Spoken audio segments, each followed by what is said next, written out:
parfois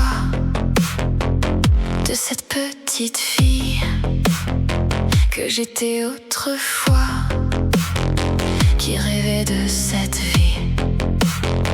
Une maison bien tenue et puis quelques amis, des enfants merveilleux et un gentil mari. Les rêves qu'elle avait étaient bien légitimes, racontés chaque soir dans les nombreuses comptines. Prince charmant, magnifique, dans un château magique, c'est ce dont elle rêvait, c'est ce qu'elle voulait. Puis ce fameux jour est arrivé, le prince charmant a pointé le bout de son nez. J'étais déjà indépendante, j'ai gravé ma propre pente, une femme combattante, voulant être indépendante. La vie dans un château a commencé dans un studio, faut gravir les paliers qu'impose la société.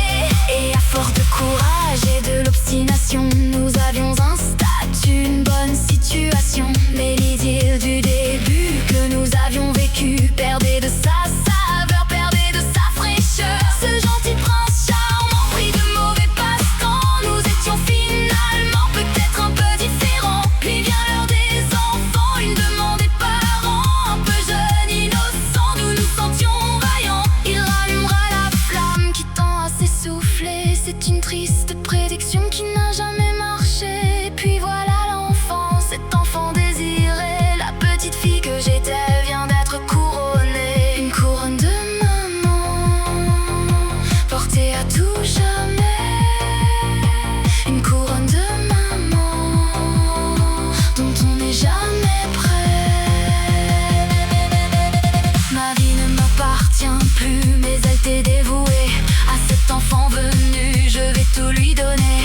Et puis l'enfant grandit, un deuxième a suivi. Érosion de la vie, le couple part en vrille. Chacun fait sa vie, se cherche dans le dépit, se perd et se détruit, et rêve d'une autre vie. On cherche alors refuge hors de ce déluge. La vie n'a plus de sens, je roule à contresens. Je dois maintenir le cap malgré les turbulences. Je ne vis plus le rêve, celui de mon enfance.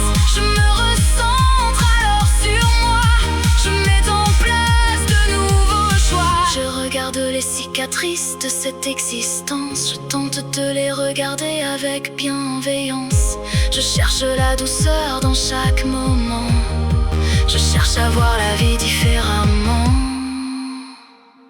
Je rêve parfois de cette petite fille que j'étais autrefois, qui rêvait de cette vie.